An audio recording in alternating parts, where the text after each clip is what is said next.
জান, আসবে না তুমি? দেখো আমার কিন্তু ধৈর্যের বাঁধ ভেঙে যাচ্ছে। তোমার পরীক্ষা শেষ হয়ে গেছে, তারপর ওইখানে কি কাজ তোমার? জান, এত রাগ করছো কেন? আমি ওইখানে যাব না, তুমি আসো আমার কাছে। কেন আসবে না? তোমার সমস্যা কি? এখানে আসলে সমস্যা হবে তোমার? আর তুমি বারবার এখানে আসার কথা বলে এমন করো কেন? আমার গ্রাম অঞ্চল ভালো লাগে না। গ্রাম অঞ্চল ভালো লাগে না? তাহলে তুমি এর আগে যে 5 গ্রাম গিয়ে আমার সাথে থাকলে, ওগুলো কি শহর ছিল নাকি? না, তা না, গ্রাম অনেক দেখছি, তাই আর এই গ্রামে যাওয়ার ইচ্ছে হচ্ছে না। দেখো, আমি কিছু শুনতে চাই না। তুমি এখানে আসবে না হলে আমি কিন্তু সব জায়গা থেকে ব্লক করে দিব, কোনো যোগাযোগ করব না। আমার রাগ কিন্তু তুমি ভালো করেই জানো। এই ওয়েট, আমি নাই দেখে তুমি আবার অন্য মেয়ের সাথে থাকছো না তো? তোমার কি মনে হয় আমার সুন্দরী বউ থাকতে অন্য মেয়ের সাথে থাকবো? আমার বউ ছাড়া আমার কল্পনা জগৎ, বাস্তব দুনিয়াতে আর কেউ নাই, শুধু আমার সুন্দরী বউ। বাট জান, আমি যেতে পারবো না ওইখানে। তুমি ছুটি পেলে এখানে এসেছো। রাখ তোর ছুটি, আমি আর তোর সাথে কথা বলবো না। তুই একদম আমাকে কল দিবি না, দিলে ব্লক মারবো। তোর কোনো বউ নাই, তুই থাক একা। কতদিন আমাকে ছাড়া থাকতে পারোস আমি দেখবো। পাখি, রাগ করে না। ও পাখি, তুমি না আমার জান পাখি, এভাবে কেউ রাগ করে? আচ্ছা, আমি যাব, আর ঠিকানা দাও, আমি চলে যাব। সত্যি আসবে তো?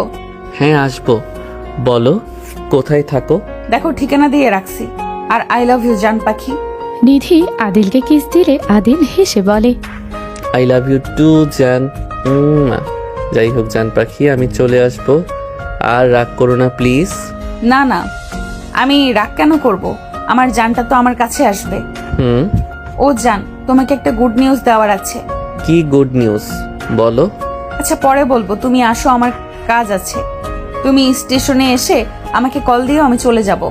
নিধি কল কেটে দিয়ে চলে গেল। আদিল ফোন রেখে লাগেজ গোছাতে লাগলো। আদিল ওয়াশরুমে গিয়ে গোসল করে রেডি হয়ে বের হয়ে গেল। 6 ঘন্টা পর আদিল স্টেশন নেমে চারিদিকে চোখ বুলিয়ে নিল। আদিল স্টেশন থেকে নেমে নিধিকে কল দিল। নিধি পিছনে থেকে এসেছে, কাঁধে হাত দিলে আদিল পিছনে ঘুরে নিধিকে জড়িয়ে ধরতে যাবে, তখনই কেউ একজন আদিলের মাথায় মারতে যাবে। আদিল সাথে সাথে হাত দিয়ে ধরে ফেলল। আদিল এক লাথি মেরে ফেলে দিল। বাঁশটা দিয়ে লোকটার মাথায় বাড়ি মেরে ফেলে দিল। আদিল মাস্ক পরে নিল। নিধি হতভম্ব হয়ে তাকিয়ে আছে। আদিল নিধির হাত ধরে হাঁটতে লাগলো। নিধিকে নিয়ে স্টেশন থেকে কিছুটা দূরে গেলে নিধি বলে ওঠে, আদিল। জান, ভয় পেয়ে গেছো নাকি? ওই কে ছিল এখানে তোমাকে মারতে নিয়েছিল? আরে ভুলে আমাকে মারতে চাইছিল, আমি তো প্রথম আসলাম। তাই বলো, হয়তো আমাকে মারতে চাইছিল। আমি চৌধুরী বাড়িতে আছি দেখে রেগে আছে মনে হয়। কি? চৌধুরী বাড়িতে আছো মানে? চৌধুরী সাহেবের আম্মার দেখাশোনা করছি। ওনাদের দেখাশোনার জন্য আমাদের 3 জনকে হায়ার করেছে। কি যাতা বলো?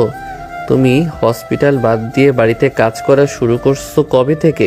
আরে রেগে যাচ্ছ কেন? আমি হসপিটালেও যাচ্ছি, বাট হসপিটাল তো ওনার আম্মার জন্য আমাকে মোটা অঙ্কের টাকা দিচ্ছে।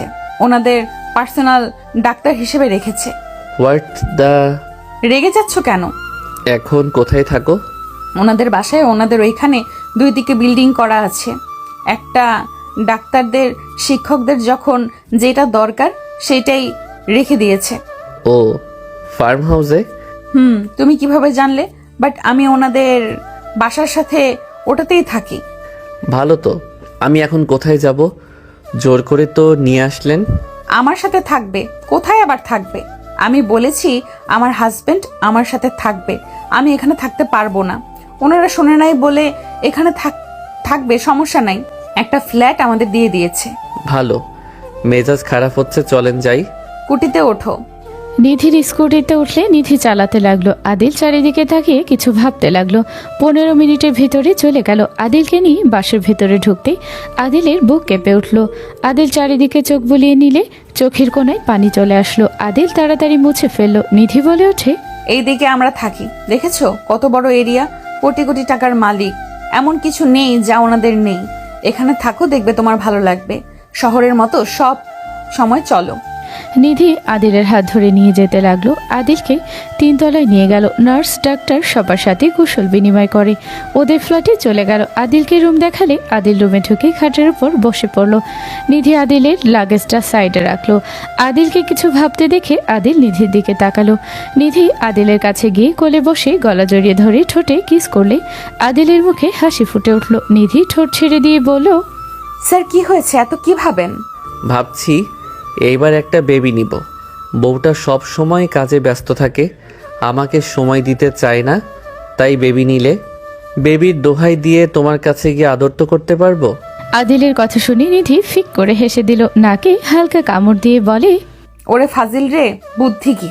মাথার মধ্যে খালি দুষ্টুমি ঘুরপাক খায়, তাই না?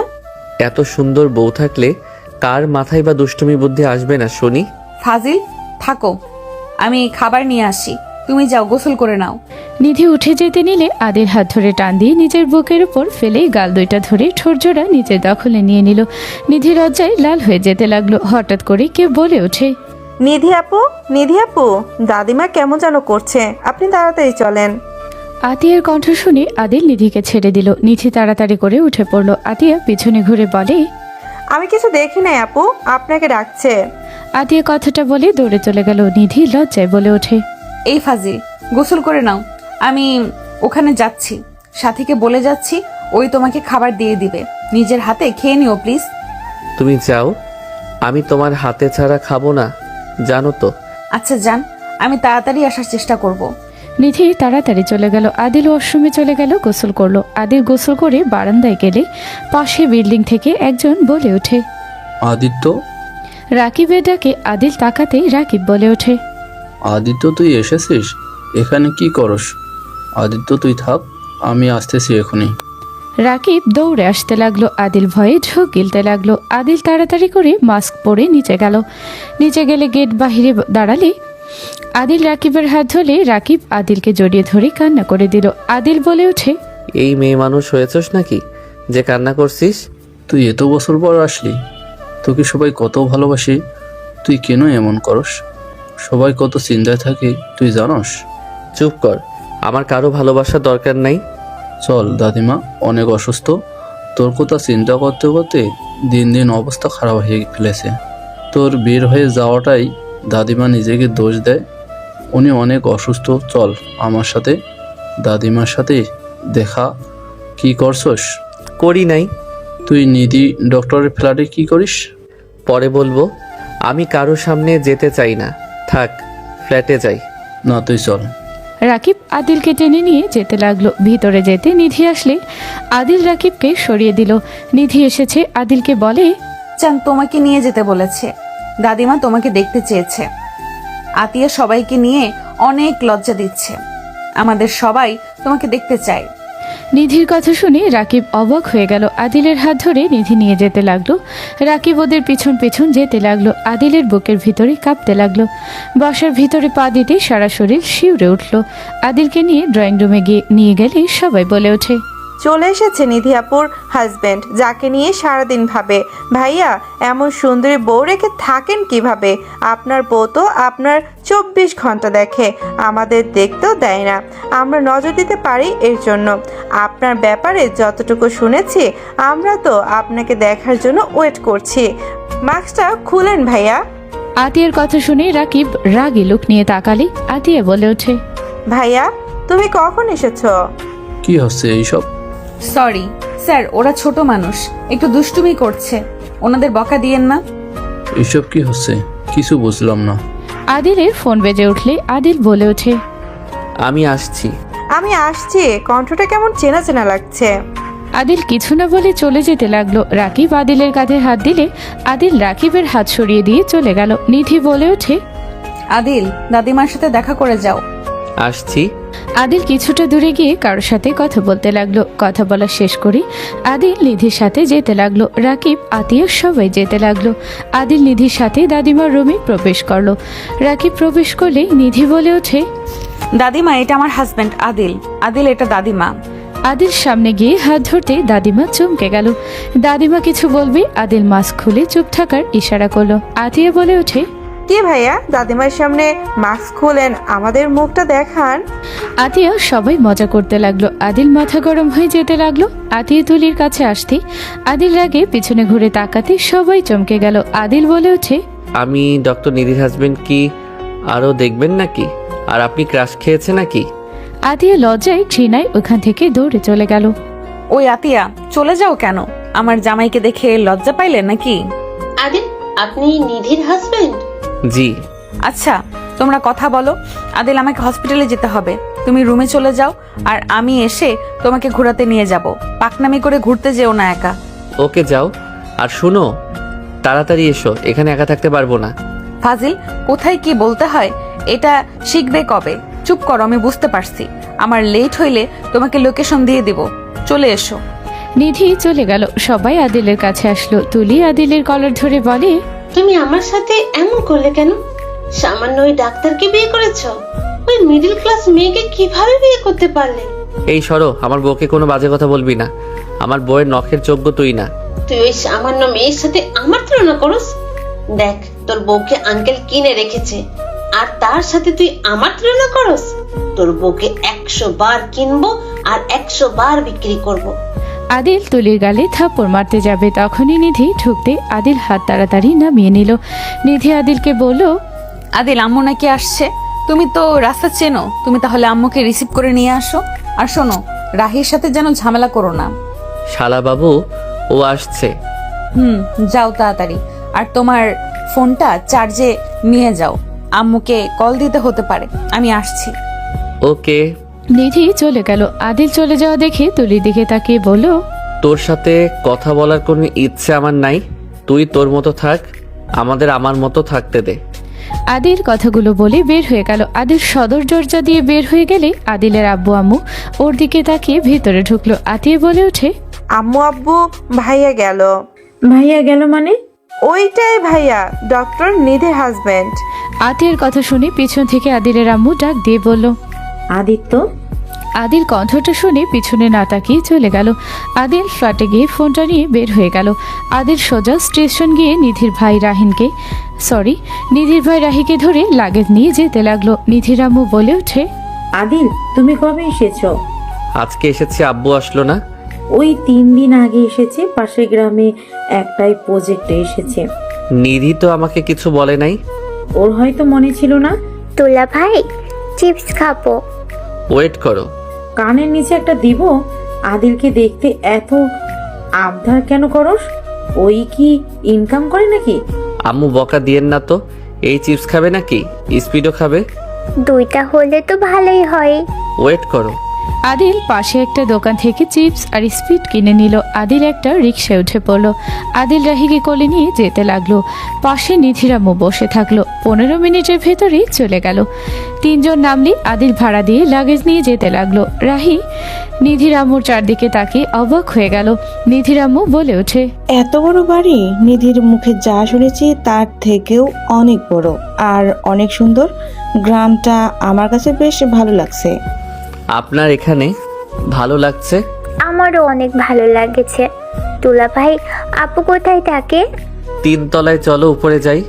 আদিলের কথা শুনে নিধির আম্মু বলে ওঠে, নিধি কখন আসবে কিছু কি জানো? বলতে পারছি না, আজকে হয়তো নাইট ডিউটি করতে পারে। আপনি চলেন, উপরে মানুষ আছে, আপনাদের ভালো লাগবে। আদিল কথাগুলো বলে 2 জনকে নিয়ে যেতে লাগলো। 3 তলায় উঠে ফ্ল্যাটে ঢুকে পড়লো। আদিল রুম দেখিয়ে দিল। আদিল রুমে ঢুকতে চমকে গেল। আদিল মাস্ক পরতে যাবে, খাটে বসা লোকটা বলে ওঠে, সন্তান হয়ে মায়ের ডাক শোনার প্রয়োজন মনে করো না? ডাক না শুনলে বুঝি বুঝতে পারবে না যে আমার সন্তান যাচ্ছে? আমি কারো সন্তান না, এখান থেকে চলে যান ম্যাম।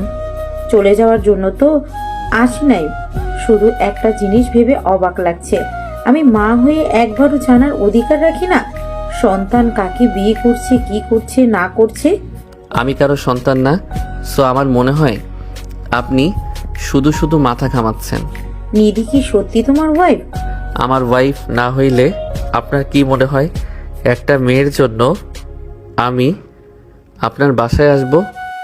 বুঝলাম, কিন্তু নিধি তো তোমার সিনিয়র। ভালোবাসা বয়স দেখে হয় না।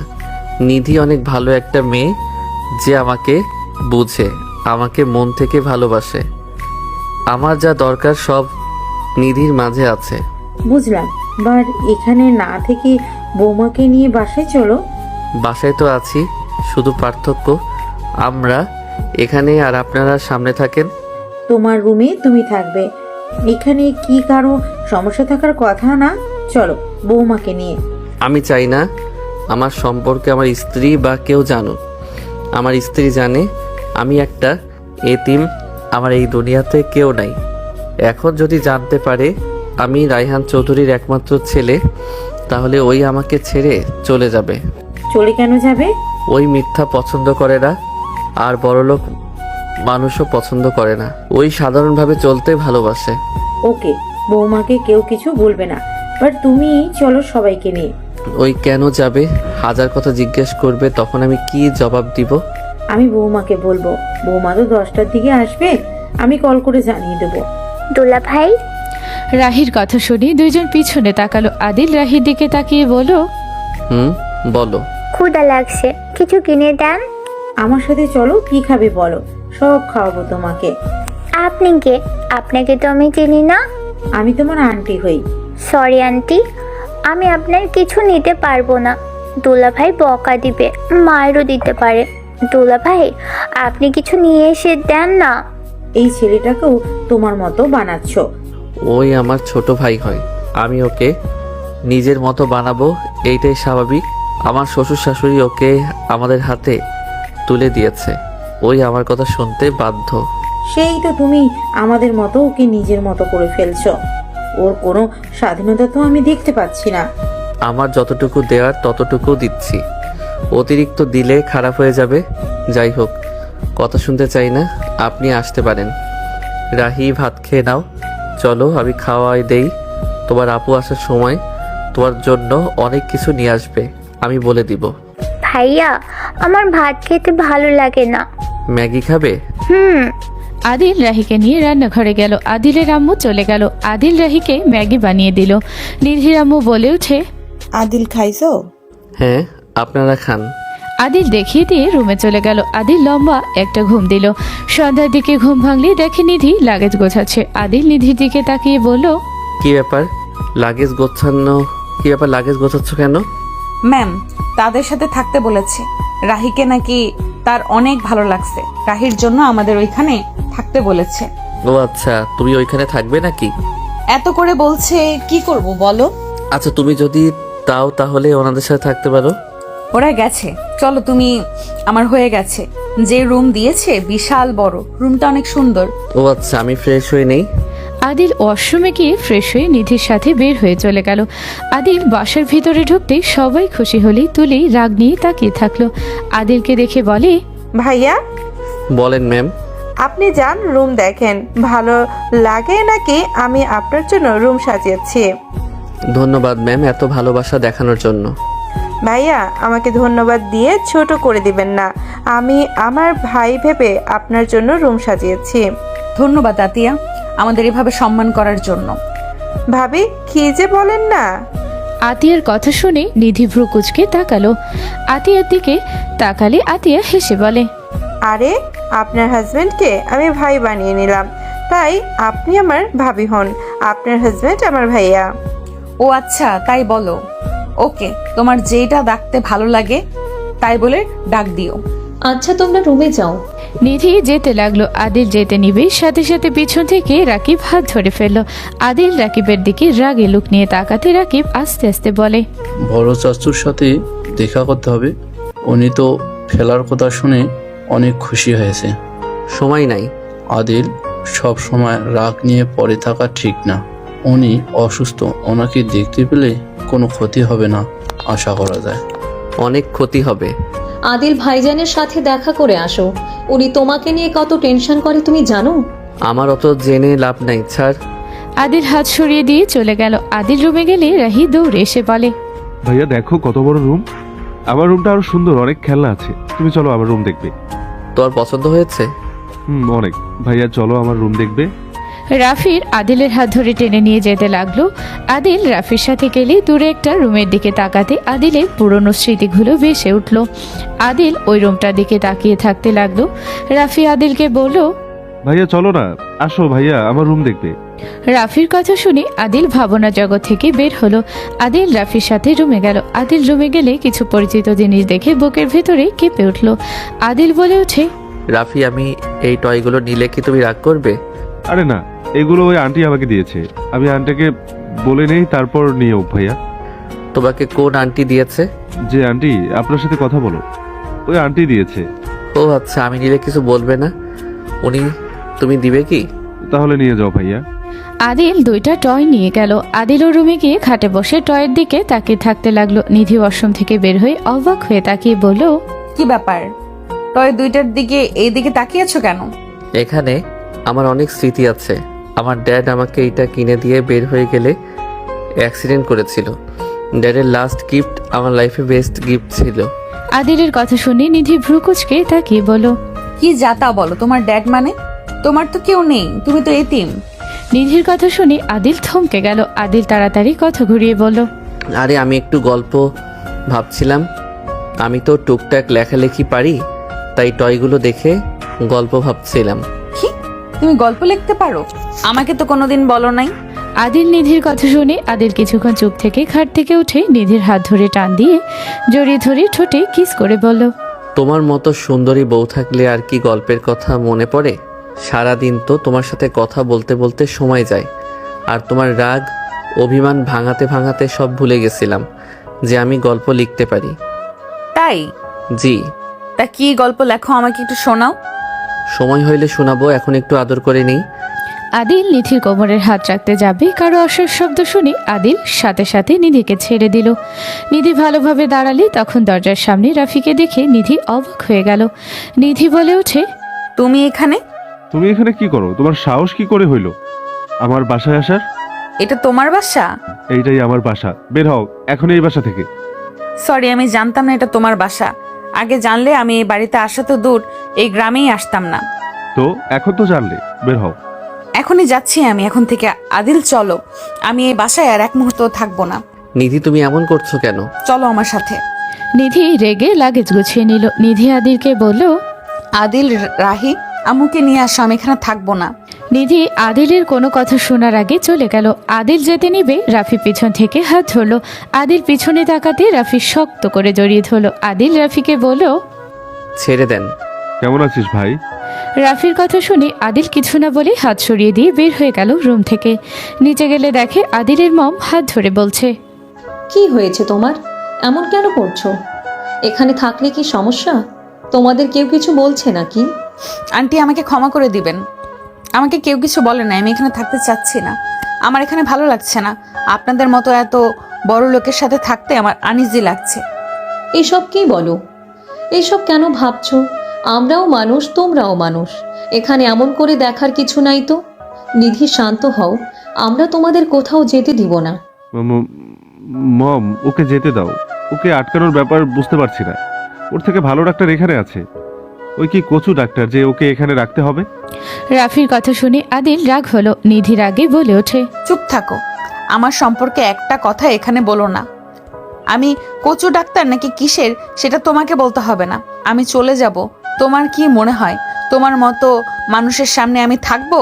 মরে গেলেও আমি তোমার বাড়িতে বা তোমার সামনে থাকবো না।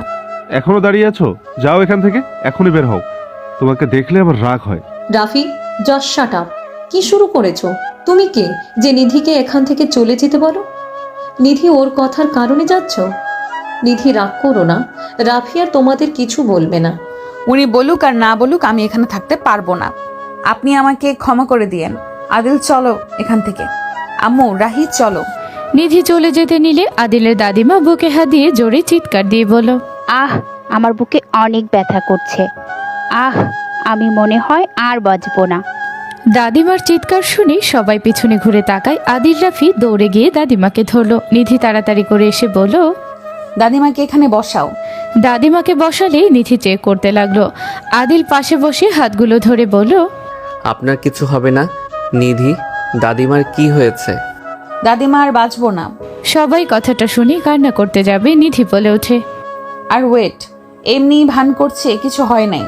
সবাই তাকালে দাদিমা মুখে হাসি রেখে বলে, ইয়ে মানে ব্যথা করতেছে তো? এই তুমি ডাক্তার নাকি অন্য কিছু? এলিয়েন এমন কেন করলেন? নিধি যেও না, তুমি গেলে আমার একটুও ভালো লাগবে না। তুমি এখানে থেকে যাও। আর এই রাফি, বেশি কথা বলবি না। তুই তোর মতো থাক, নিধি দাদু ভাইকে তার মতো থাকতে দে। বেশি কথা বলবি না। আমি কই বেশি কথা কইলাম? আর এই মেয়ের জন্য এত আদিক্ষেতা কেন দেখাচ্ছ? দাদিমা, আমি এখানে থাকতে পারবো না। ওর জন্য না আমার এখানে থাকার কোনো ইচ্ছেই আর নেই। আপনি প্লিজ মন খারাপ করেন না। আমি মাঝে মাঝে আপনাকে কল দিব, বাট আমাকে এখানে থাকতে বাধ্য করেন না। আমি এখানে থাকতে পারবো না। আমাকে বোঝার চেষ্টা করেন দয়া করে। নিধির কথা শুনে নিধির আম্মু বলে ওঠে, নিধি কি হয়েছে তোর? সবাই এত জোর করছে, তুই এমন কেন করছিস? ওনারা তোকে এত ভালোবাসে। আম্মু, এখানে থাকা আমার পক্ষে সম্ভব না। আদিল, আমাকে তুমি প্লিজ কিছু জিজ্ঞাসা করো না। ওকে, তোমাকে করব না। আপনি এই দিকে তাকান, কি সমস্যা? ওনার সাথে আপনার কিসের সম্পর্ক? কেন আপনি ওনাকে দেখতে পারছেন না? আদিলের কথা শুনে রাফি বলে ওঠে, তুই ওর সাথে কেন চলে যাচ্ছিস? আমার প্রশ্নের উত্তর দেন। ওনার সাথে কি করছেন? আদিল চলো। আর কত বড় বেয়াদব আমার হাজবেন্ডকে তুই বলে ডাকার সাহস কোথায় পাইছো তুমি? নিধির কথা শুনে রাফি অবাক হয়ে বলে, কি আদিল তোমার স্বামী মানে? হ্যাঁ, আমার স্বামী। তোমার থেকে 1000 গুণ ভালো, তোমার থেকে 10 গুণ কিউট আর ভালো মনের একটা মানুষ। আমার রাফি রেগে আর কিছু বলবে তার আগে আদিল রাফির কাঁধে হাত রেখে বলল, স্যার, বড়লোক বলে মাথায় চড়ে বসেন না। মানুষের সাথে ভালো ব্যবহার করা শিখেন। নেক্সট টাইম যদি আমার স্ত্রীর সাথে ব্যবহার খারাপ করছেন বা কোনো কিছু করছেন, তাহলে আমি ভুলে যাব আপনি কে। আদিল ওই মেয়েকে কেন বিয়ে করছোস? ওই মেয়ে মোটেও ভালো না, ওই একটা চরিত্রহীন মেয়ে। রাফির কথা শুনে আদিল কোনো কথা না বলে সামনে ফুলদানিটা এক আছাড় মেরে ভেঙে ফেলল। সবাই চমকে গেল। রাফি চুপ হয়ে গেল। আদিল বলে উঠল, আমার স্ত্রীর নামে কারো মুখে কোনো কথা শুনতে চাই না। বয়সে বড় দেখে কিছু বললাম না, না হইলে এই ফুলদানির মতো ভেঙে গুঁড়া করে ফেলবো। আমার স্ত্রীর নামে কোনো কথা আমি শুনতে চাই না, মানে চাই না। আদিলের কথা শুনে রাফি চুপ হয়ে গেল। নিধির হাত ধরে আদিল বলে, এখানে থাকো। ওনার কথা শুনে এতগুলো মানুষকে কষ্ট দিতে পারো না। ওনারা তোমাকে ভালোবাসে। তোমার উচিত হবে না এখান থেকে চলে যাও। দেখো, আমি তোমার কাছে থাকতে পারি না। এখানে থাকলে আমি নিশ্চিন্তই থাকতে পারবো। তোমার জন্য আমার টেনশন হয়। আদিল, আমি জানি, বাট আদিল, ওর সামনে থাকা আমার পক্ষে সম্ভব না। কেন? আমাকে উত্তর দাও। কেন থাকবে না? কি সম্পর্ক ওর সাথে তোমার? আদিল, ওই সেই ছেলে যার জন্য আমি নিজেকে তিলে তিলে শেষ করে দিতে চাইছিলাম। বুঝছি, আর কিছু বলা লাগবে না। আদিল এই মেয়ে মোটেও। আপনার মুখে আমি কোনো কথা শুনতে চাই না। নিধি, চলো। নিধির হাত ধরে আদিল রুমের দিকে যেতে লাগলো। নিধি যেতে চাইছিল না। আদিল কোলে তুলে নিয়ে গেল। নিধিকে আদিল সান্ত্বনা দিল। আদিল নিধিকে বলল, কষ্ট পাও না। তুমি এমনভাবে থাকো ওর জন্য হিংসা হয়। তুমি কেন ওর জন্য এখান থেকে চলে যাবে? তুমি ওকে দেখিয়ে দাও ওকে ছাড়া তুমি অনেক ভালো আছো। ঠিক বলছো, ওকে আমি দেখিয়ে দেব আমি ওকে অনেক ভালোবাসি। আর আসলেই তো আমি তোমাকে নিয়ে অনেক সুখে আছি। নিধি কথাগুলো বলে আদিলকে জড়িয়ে ধরলো। আদিল নিধিকে জড়িয়ে ধরে কপালে চুমু দিয়ে বলল, আর রাগ অভিমান করো না তাহলে। আচ্ছা থাকো, আমি একটু বের হব। এখানে এখন বের হবে? কোথায় যাবে? বাহিরে ঘুরে আসি। রুমে থাকতে থাকতে বিরক্ত লাগছে। হারিয়ে যাব না তো? থাক, আজ যাওয়া লাগবে না। সকালে তোমাকে নিয়ে ঘুরতে যাব। আচ্ছা ঠিক আছে, আমি তাহলে তোমাকে আদর করি একটু। আদিলের কথা শুনে নিধি লজ্জা পেয়ে গেল। আদিল কাছে টেনে নিতে যাবে, তখনই দরজায় কারো আসার শব্দ পেয়ে আদিল ছেড়ে দিলে দেখে ওর মম আতিয়া এসেছে। আদিল কিছু না বলে খাটে বসলো। আদিলের মম বলল, নিধি, তোমার সাথে রাফির কি হয়েছিল? কেন তুমি রাগ করে চলে যেতে নিয়েছিলে? কিছু না আন্টি। ওইসব কথা রাখেন, এইসব বাদ দিয়ে অন্য কথা থাকলে বলেন। ভাইয়া, আমার অনেক খারাপ লাগছে। তুমি কি আমাকে একটু বড় চাচুর বাসায় পৌঁছে দিতে পারবে? কেউ আমাকে নিয়ে যাচ্ছে না, তুমি একটু নিয়ে চলো না। আতিয়া, ওই তো এখানে নতুন কিছু তো চেনে না। আমি রাস্তা চিনেই নিয়ে যাব। আমি যাব না, আপনি অন্য কাউকে নিয়ে যান, আমার কাজ আছে, আমি যেতে পারবো না। ভাইয়া চলো না, আমার ওইখানে যেতে ইচ্ছে করছে খুব। আমি যেতে পারবো না, আমি এখানে কিছু চিনি না, হারিয়ে যদি যাই। আতিয়া তুমি অন্য কাউকে নিয়ে যাও, ওই আসলে নতুন, বোঝো তো। আতিয়া ওদের কথা না শুনে বাইনা করলে আদিল নিজের রাগ কন্ট্রোল করতে না পেরে বলল, জাস্ট শ্যাট আপ, আমার কথা কানে শোনো না। আমি যাব মানে যাব না, তোমার ইচ্ছে করছে তোমার বড় ভাইকে নিয়ে যাও, আমার কাছে বায়না করবে না। আমি যাব না, তুমি বাংলা কথা বুঝো না। আদিলের ধমকের সুরে কথা দেখে আতিয়া কান্না করে দিল। নিধি আদিলের হাত ধরে রাগী লোক নিয়ে তাকিয়ে বলল, আদিল হচ্ছেটা কি? ওই তোমাকে নিজের ভাইয়ের মতো ভালোবাসছে দেখে তোমাকে বলেছে নিয়ে যেতে, আর তুমি এমন ব্যবহার কেন করলে? তোমার কি হয়েছে, এমন করছো কেন? তোমার ব্যবহার কেমন চেঞ্জ লাগছে। নিধির কথা শুনে আদিল নিজেকে কন্ট্রোল করে আতিয়াকে বলল, ক্ষমা করো, আমাকে জোর করতে এসেছো না। আমাকে কেউ জোর করলে আমার সেইটা পছন্দ না। আতিয়া কষ্ট পেও না বোন, আদিল তোমার সাথে এমন ব্যবহার করতে চাইনি, ওই রাগের মাথায় এমন করছে। তুমি প্লিজ কান্না করো না, আদিল ওর সাথে যাও না, ওই তোমাকে এত করে বলছে, যাও, ওই তোমাকে দেখিয়ে দিবে। পারবো না। আদিল কথাগুলো বলে বারান্দায় চলে গেল। আদিল বারান্দার দরজা বন্ধ করে দিয়ে বসে থেকে বাহিরের দিকে তাকিয়ে থাকলো। আদিল আকাশের দিকে তাকিয়ে থাকতে থাকতে আদিলের চোখের কোণায় পানি জমে গেল। 10টার দিকে আদিল নিধির সাথে নিচে খেতে গেল। আদিল সোজা ওর চেয়ারে বসলো। নিধি অবাক হয়ে বলল, আদিল এখানে বসো না, ওই চেয়ার ম্যামের ছোট ছেলের, ওই চেয়ারে কেউ বসে না। থাক, সমস্যা নাই। তোমার হাজবেন্ডকে আমার মেয়ে ভাই বলে, সেখানে সন্তানের মতো তো। ধন্যবাদ ম্যাম, আদিল এখানে বসো। ওখানে থাক দাদু ভাই, উঠতে হবে না। কেউ আর কিছু বলল না। সবাইকে খাবার দিতে লাগলো। কাজের বুয়া আদিলের প্লেটে সব কিছু বেছে দিল। নিধি অবাক হয়ে তাকালো। হঠাৎ করে একটা বিড়াল এসে আদিলের কোলের উঠে বসলো। আদিলের ম্যামা করে আদিলের মুখের দিকে যেতে লাগলো। আদিল বিড়ালটাকে জড়িয়ে ধরে চুমু খেলে নিধি অবাক হয়ে গেল। সবাই হাসি দিল। বিড়ালটা আদিলকে পেয়ে খুশিতে ওর কাঁধে উঠতে একবার গলা জড়িয়ে ধরছে, একবার মুখের কাছে যাচ্ছে। আদিল বলে ওঠে, পিলু এখানে বসো, আমি তোমাকে খাওয়াই দিচ্ছি। আদিলের কথা শুনে বিড়ালটা কোলে বসলো। আদিল মাংস ছাড়িয়ে দিতে লাগলো আর বিড়াল খেতে লাগলো। রাহি বলে ওঠে, ভাইয়া তুমি এই বিড়ালকে কিভাবে পোষ মানালে? আমি অনেকবার কোলে নিতে চাইছি, আমাকে খামচি দিচ্ছে, আর তোমার কথা মতো ওই কত সুন্দর করে বসে আছে। আসলে তো পিলুকে অনেকবার আমি নেওয়ার চেষ্টা করছি, আমাকে দেখে পালিয়ে গেছে, অথচ ওই যেভাবে তোমার কোলে আসলো, তোমাকে যেভাবে ট্রিট করলো, মনে হচ্ছে অনেক আগে থেকেই ওই তোমাকে চেনে। এতদিন তোমার অপেক্ষাই ছিল ও। আরে কি যে বলো না, খাও তো। আদিল বিড়ালকে মাছ মাংস দিতে লাগলো আর নিজে খেতে লাগলো। আদিল খাওয়া শেষের দিকে মম বলে ওঠে, পায়েস খেয়ে যাও। ওইসব আমি খাই না। ভাইয়া তুমি তো। আতিয়ার কিছু বলার আগে নিধির দিকে চোখ গেলে চুপ হয়ে গেল। আদিল উঠে চলে গেল। 6 দিন পর আদিল বাইকে বসে আছে। নিধি আদিলকে বলছে, ওই যান, চলো না ভেতরে, এখানে কতক্ষণ দাঁড়িয়ে থাকবো? কথা বলবো না, যাবো না, তুমি যাও। আচ্ছা বাবা, সরি, আর বলবো না, তুমি যা মন চায় তাই করো, আর বলবো না।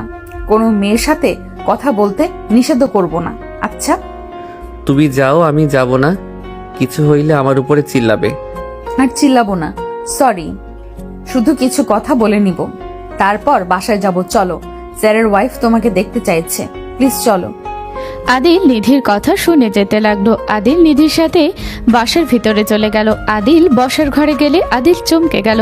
রূপা নিধিকে জড়িয়ে ধরে বলল, কেমন আছো নিধি? আলহামদুলিল্লাহ ভাবি, আপনি কেমন আছেন? আলহামদুলিল্লাহ, বসো। নিধিকে বসতে দিয়ে রূপা আদিলের দিকে চোখ গেলে রূপা চমকে গেল। নিধি বলে ওঠে, আদিল এদিকে আসো। আদিল? জি ভাবি, এটা আমার হাজবেন্ড আদিল। আদিল বসো। আসসালামু আলাইকুম ভাবি। ওয়ালাইকুম আসসালাম, বসেন।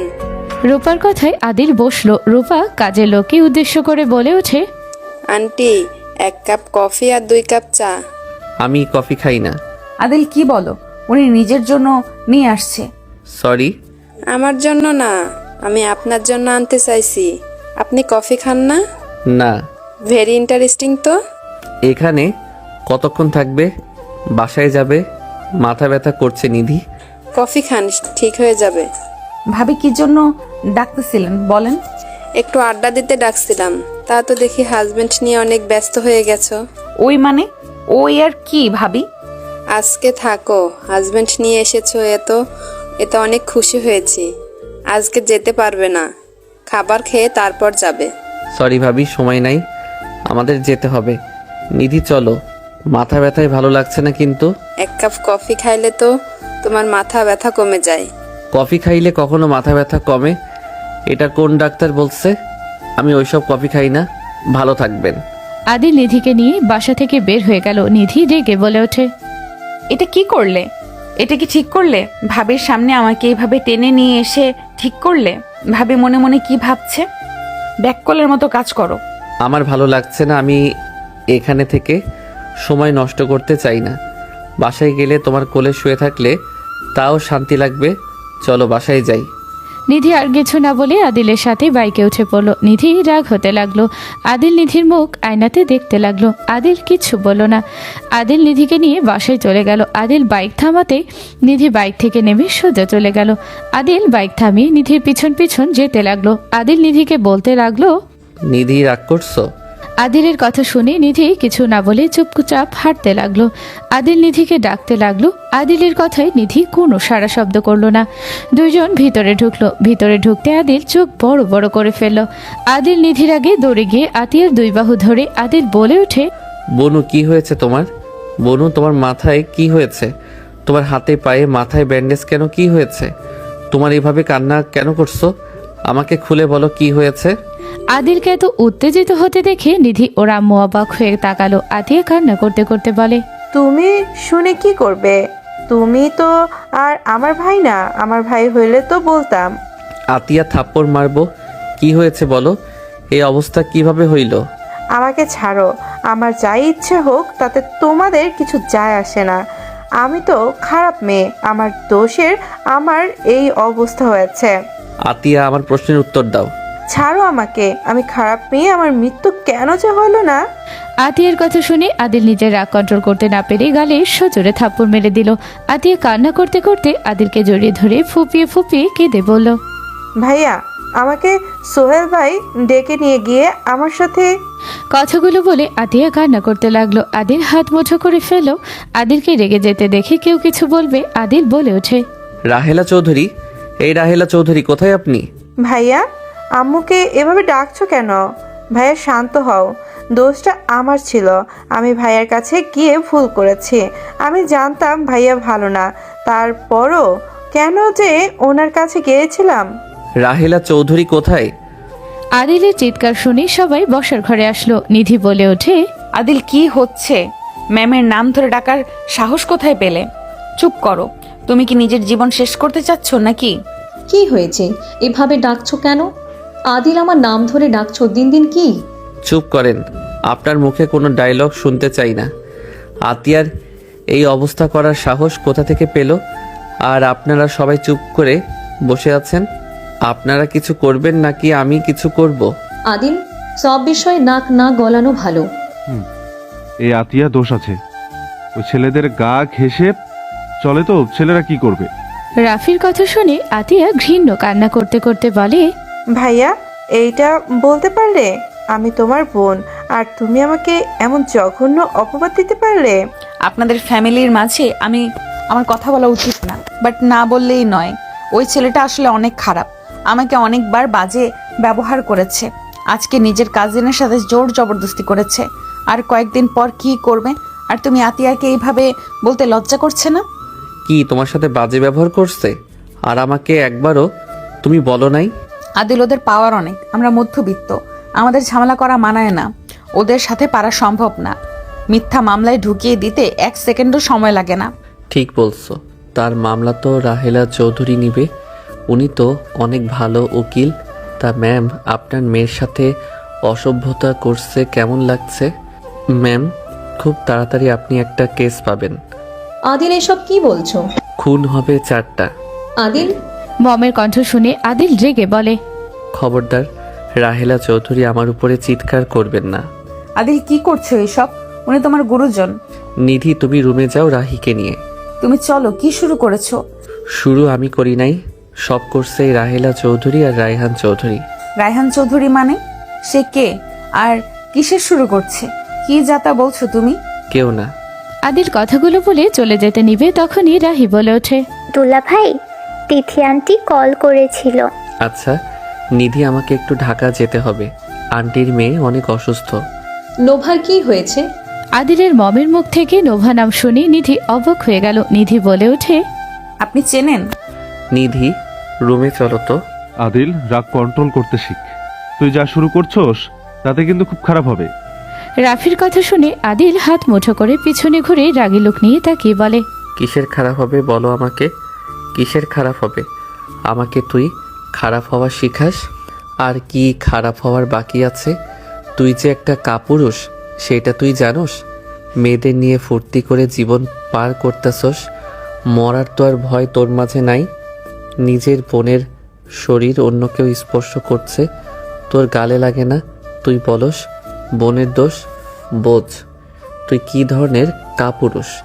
আমি যদি কিছু করি তোর মম গিয়ে আমার বিরুদ্ধে গিয়ে কেস লড়বে, শুধুমাত্র নিজের স্বার্থের জন্য।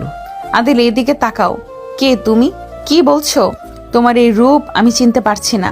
রাফি তোমার বয়সে বড়, তুমি তাকে তুই বলছো? এত বেয়াদবি কিভাবে করতে পারছো? আর তুমি ম্যামের নামও ধরে ডাকছো, কাহিনী কি?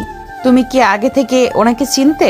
আমি কাউকে চিনি না, ওনাদের সাথে না আছে কোনো সম্পর্ক আর না আছে কোনো পরিচিতি। Just hate you Rahela Chowdhury.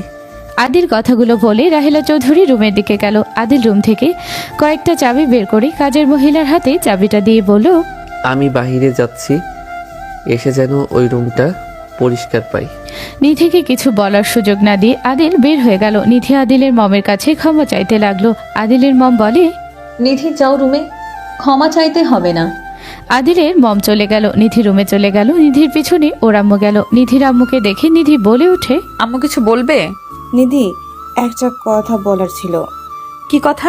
নিধি, আজকে কি হয়েছে শুনবে? আবার কি হলো? কিছু ভালো লাগছে না আম্মু, বলো কি হয়েছে? নিধির আম্মু কিছু বলবে তার আগে নিচে থেকে চিল্লাপাল্লার শব্দ আসলো। নিধি ওর আম্মু দৌড়ে চলে গেল নিচে। নিচে গিয়ে দেখে আদিলের মাথা দিয়ে রক্ত পড়ছে। নিধি দৌড়ে গিয়ে কান্না করতে করতে বলল, আদিল, তোমার কি হয়েছে? আদিল, তোমার মাথা ফাটলো কিভাবে? আদিল, এখানে বসে বাপ। আদিলকে ধরতে যাবে, সাথে সাথে আদিল ওর মমের হাত এক ঝটকায় সরিয়ে দিয়ে বলল, খুশি হয়েছেন? আমার রক্ত ঝরছে, আপনি অনেক খুশি তো? আদিল, এসব কি বলছিস? তোর রক্ত দেখে আমি কিভাবে খুশি হব? নাটক করবেন না। ভাইয়া, তুমি এখানে বসো। ভাইয়া, মমের সাথে কথা বলা লাগবে না। ভাবি ভাইয়াকে এখানে বসান না প্লিজ। ভাইয়া মাথা থেকে অনেক রক্ত পড়ছে। আতিয়া কথাগুলো কান্না করতে করতে বলে। নিধি অবাক হয়ে গেল। নিধি আদিলকে সোফায় বসিয়ে দিল। আতিয়া দৌড়ে ফার্স্ট এইড বক্স নিয়ে আসলো। নিধি আতিয়ার হাত থেকে ফার্স্ট এইড বক্স নিয়ে এসেছে। যেই আদিলের মাথায় রক্ত পরিষ্কার করতে যাবে, সাথে সাথে তুলি এসে নিধির হাত থেকে তুলো নিয়ে মুছতে লাগলো। আদিল রাগে সোফা খামচি দিয়ে ধরলো। আদিল ওর মমের দিকে তাকিয়ে আছে। রাফি সদর দরজা দিয়ে ভেতরে ঢুকে দৌড়ে এসে বলে, আদিল, তুই ঠিক আছিস? তুই ওই এলাকায় কেন গেছিলি? ওই এলাকাতে যাওয়া নিয়ে কথা না, তোদের আদরের প্রাণপ্রিয় মানুষগুলো আমার এই হাল করছে, এতে তোর মম তো অনেক খুশি মনে হচ্ছে। Adil, just shut up. আপনি আমার নাম মুখে নেবেন না, আপনাকে দেখলে আমার ঘৃণা হয়। উফ আল্লাহ, কেন যে আমাকে আপনার মতো মহিলার গর্ভে দিয়েছিল? আমি যে কি পাপ করছিলাম আল্লাহ ভালো জানে। আদিলের কথা শুনে নিধি ওর আম্মু রাহি অবাক হয়ে গেল। নিধি আদিলের দিকে তাকিয়ে বলল, আদিল, এটা কি বললে? ওনার গর্ভে জন্মগ্রহণ করেছো মানে? আদিল নিধির কথা শুনে চুপ হয়ে গেল। নিধি আদিলকে বলল, আদিল, চুপ করে আছো কেন? এসব কি বলে? তুমি ওনার গর্ভে জন্মগ্রহণ করেছো মানে তুমি এতিম না? আদিল চুপ করে থাকলে রাফি বলে ওঠে, কিসের এতিম? ওই আমার ছোট ভাই আদিত্য চৌধুরী আদিল। রাফির কথা শুনে নিধি ওর আম্মু অবাক হয়ে গেল। নিধি আদিলের পাশ থেকে উঠে পড়ল। আদিল তুলের হাত এক ঝটকায় সরিয়ে দিয়ে বলল, নিধি, আমি জানি তোমার রাগ হচ্ছে আমার উপরে। নিধি, আমি এই বাড়ির সন্তান হইলে আমি ওনাকে মা হিসেবে মানি না। আমি এই ফ্যামিলির মানুষকে পছন্দ করি না। আমি একা বড় হয়েছি, আমি এতিম বলেছি, এটা মিথ্যা আমার সব থেকেও নাই। আর কত মিথ্যা বলেছো আমায়? তুমি এত বড় ঘরের ছেলে হয়ে আমাকে কেন বিয়ে করলে? নিধি, আমি তোমাকে বিয়ে করেছিলাম একটা কারণে। আমি তোমাকে এখন যা বলবো তাতে তুমি রেগে যেতে পারো। কি এমন কথা যে আমি রেগে যাব? রাফি ভাইয়া, তোমাকে সত্যি করে ভালোবাসতো, আর আমি আগে থেকে জানতাম তুমি ভাইয়ার গার্লফ্রেন্ড। আমি তোমার উপরে নজর রাখতাম। ভাইয়া উপরে রাগ করে আমি তোমাকে পটিয়ে বিয়ে করি, আর তোমার আর ভাইয়ার মাঝে আমি ভুল বোঝাবুঝি সৃষ্টি করেছিলাম। তোমাদের সম্পর্ক নষ্টের মূল কারণ আমি করছিলাম। সব এডিট করে ভাইয়াকে পাঠাতাম, আর তুমি কোথায় কি করতে আমি সব কিছু ফেক অ্যাকাউন্ট দিয়ে ভাইয়াকে জানাতাম আর ঝামেলা বাঁধিয়ে দিতাম। আদিলের কথা শুনে নিধি রাফি দুইজন রাগ কন্ট্রোল করতে পারল না। দুইজন আদিলের গালে দুই দিক থেকে থাপ্পড় মারল। রাফি রেগে আদিলের কড়া ধরে বলল, তুই আমার সাথে এমন কেন করলি? তুই সব জেনে কেন ওর সাথে আবার ঝামেলা করে দিলি? আমার সাথে কেন এমন করলি? আদিল, তুই এত শয়তান! তুমি কিভাবে এটা করলে? আমি তোমাকে কতটা বিশ্বাস করতাম, আর তুমি কি না আমাকে এইভাবে ঠকালে? তুমি আমাকে কখনোই ভালোবাসো নাই। প্রতিনিয়ত তুমি আমাকে মিথ্যা ভালোবাসা দেখিয়েছো আর প্রতিনিয়ত ঠকিয়েছো।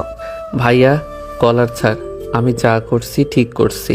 তুই আমার লাইফ থেকে আমার প্রিয় জিনিসগুলো কেড়ে নিয়েছিস, আমিও তোর থেকে তোর প্রিয় মানুষকে কেড়ে নিয়েছি, সমান সমান। আদিল কথাগুলো বলে হাসতে লাগলো জোরে জোরে। রাফি মুখে ঘুষি মারলো নিধির। চোখের পানিগুলো টপ টপ করে গড়িয়ে পড়লো। আদিলের ঠোঁট কেটে রক্ত পড়তে লাগলো। আদিল হাসতে হাসতে বলে, যত মানুষ তোর ছটফটানি আমার মনকে শান্তি দেয়। আমি যেমন আমার ড্যাডকে তোর কারণে হারিয়ে ফেলছিলাম, এখন তুই আমার কারণে তোমার ভালোবাসার মানুষকে হারিয়ে ফেলছিস। তোর ভালোবাসার মানুষ আমার বউ, আমি ওকে স্পর্শ করছি, আমি ওকে আমার করে নিয়েছি।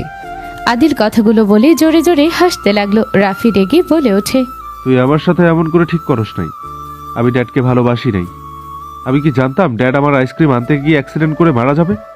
আমি কি জানতাম যে আমার বায়নাটা তার জীবনে কাল হয়ে দাঁড়াবে? আমিও ড্যাডকে ভালোবাসতাম। ড্যাডকে হারানোর কষ্ট আমার মাঝে আছে আদিল। আমি প্রতিনিয়ত ড্যাডের মৃত দায় করি। আমি উপরে যেমন দেখাই, ভিতরে ভিতরে আমি শেষ হয়ে যাচ্ছি।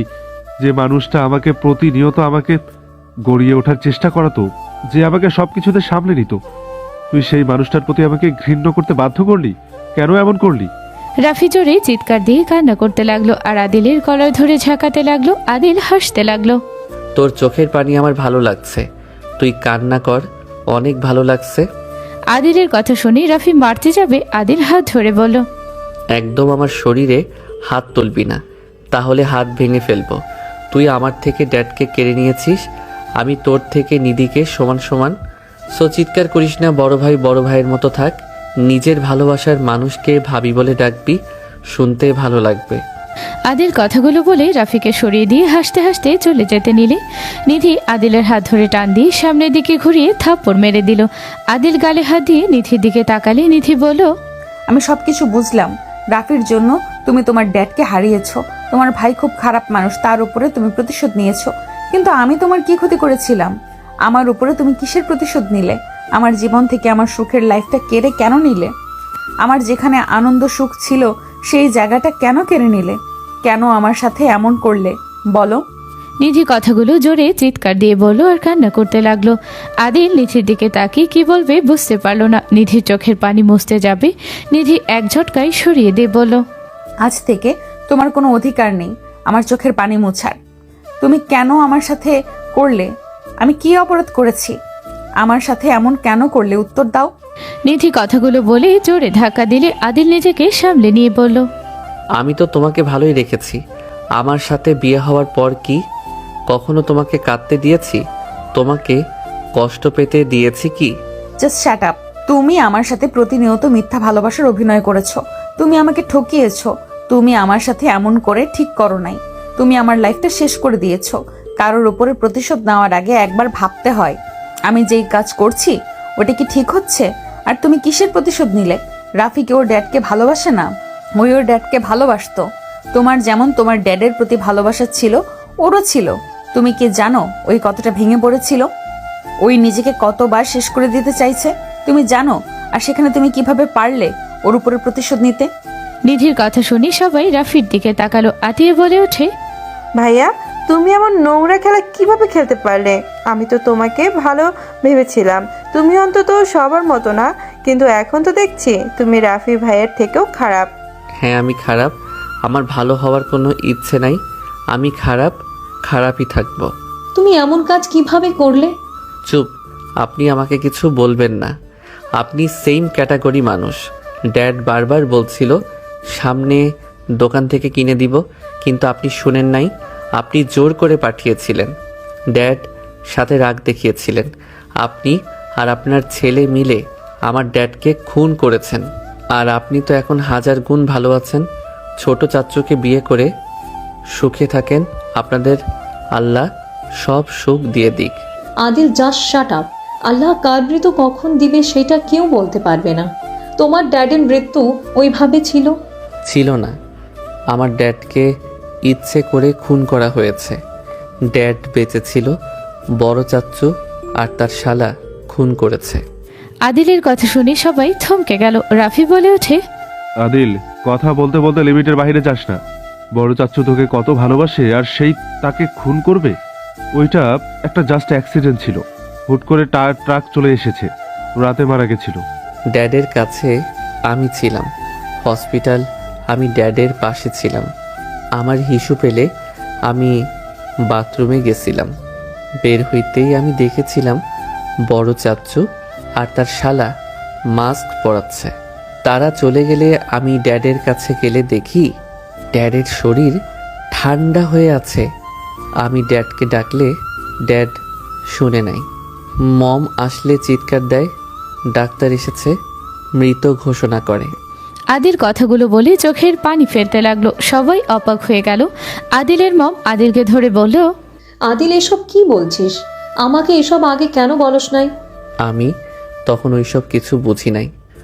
বড় চাচ্চু আমাকে নিয়ে যখন তারার বাসায় চলে যায়, আমি ভেঙে পড়েছিলাম দেখে আমাকে নিয়ে যে চলে যায়। 4 বছর পর আমি জানতে পারি চাচ্চু আর তার শালা বলছে তারা কিভাবে ড্যাডকে মেরেছিল। সেদিন তো রাসেল ভাইয়ার কেস তোমার হাতে আসে। আমি তোমাকে বারবার বলছিলাম ওর কেস লড়ো না, তুমি আমার কথা শুনো নাই। ওই কাজের মেয়েকে রাসেল ভাই সত্যিই ধর্ষণ করেছিল। আমি তখন না বুঝলে, এখন তো সব বুঝি। তুমি সেই দিন আমার কথা শুনো নাই, তাই আমার তোমাকে সহ্য হয় না। তুমি আমাকে ছোট বলে আমাকে অবহেলা করছো। আমার কথা তুমি শুনতে চাও নাই, তাই আমি তোমাকে ঘৃণা করি। আমি তোমাকে কিছু বলতে চাই না। আদিলের কথা শুনে মম আদিলের কাঁধে হাত দিয়ে বলল, তুই আমাকে আগে কেন খুলে বললি না? আমাকে পাত্তা দাও নাই। তোমরা আমাকে চুপ করিয়ে দিতে আর বলতে ওর ড্যাডের মৃত শোক কাটাতে পারছি না আমি।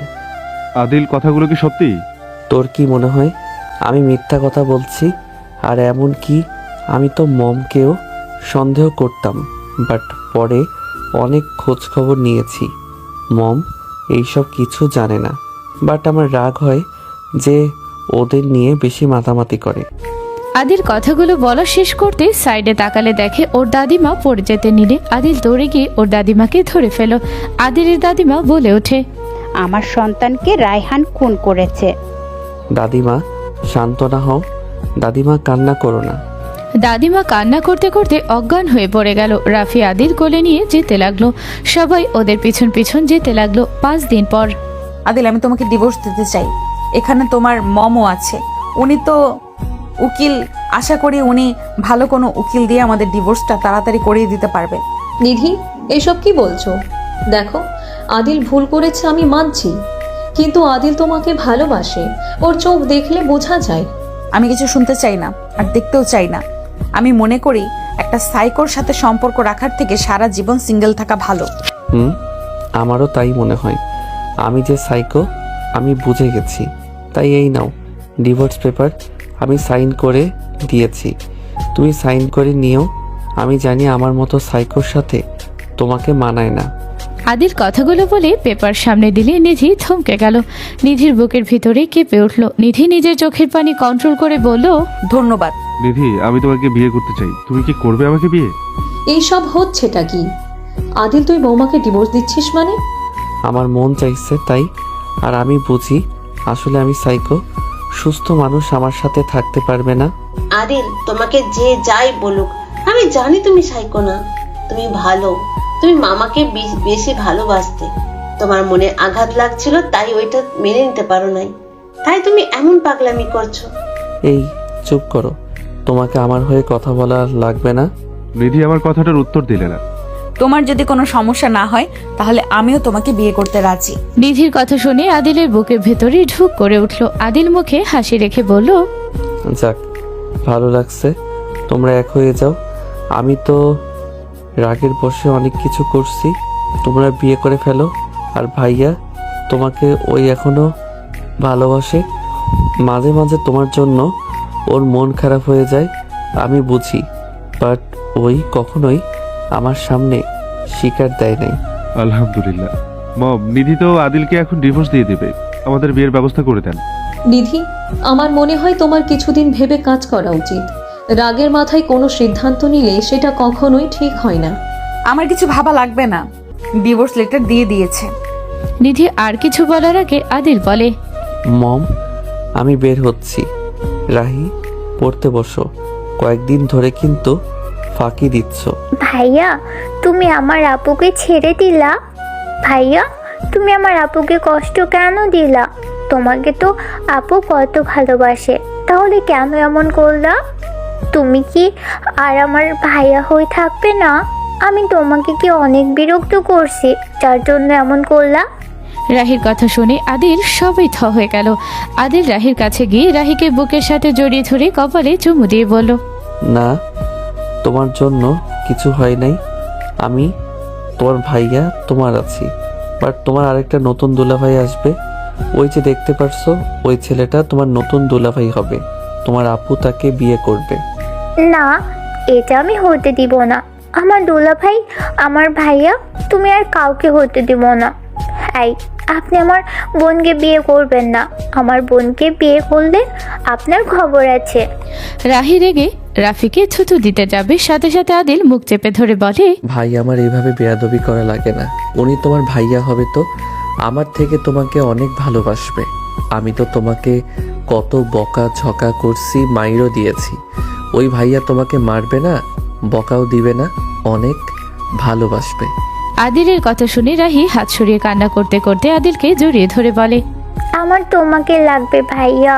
আমি ওনাকে দুলাভাই হিসেবে চাই না। তুমি আমাকে মেরো, যা ইচ্ছে করো, কিন্তু আমি কিচ্ছু বলবো না। আমি মনোযোগ দিয়ে পড়াশোনা করব, তোমাকে একদম রাগাবো না ভাইয়া। তাও তুমি আমার দুলাভাই হয়ে থাকো। রাহির কান্না দেখে আদিলের চোখের কোণায় পানি চলে আসলো। নিধির আম্মুর চোখে পানি চলে আসলো। নিধির আম্মুর দিকে তাকালে আদিল বলে ওঠে, আম্মু, আপনি প্লিজ কান্না করবেন না। রাহিকে বোঝান না আমি মানুষটা ভালো না। আমি থাকলে কারো জীবনে সুখ আসবে না। আমি একটা সাইকো। আমার প্রিয় জিনিসের জন্য আমি মানুষ খুন করতে পারি হাসি মুখে। আমার মতো খারাপ মানুষ একটাও নাই, ওকে বুঝিয়ে নেন। আদিল, তোমাকে আমি নিজের সন্তানের মতো ভালোবাসছি। তুমি আমার মেয়ের সাথে এমন না করলেও পারতে। আমি খারাপ, আমি কখনই কাউকে সুখী রাখতে পারি নাই। আপনি চিন্তা করেন না, রাফি ভাইয়া নিধিকে অনেক ভালোবাসে। দুইজন একে অপরকে এত ভালোবাসা, সেখানে মিল হচ্ছে, সবার তো খুশি হওয়ার কথা। ওদের বিয়েটা দিয়ে দিয়েন।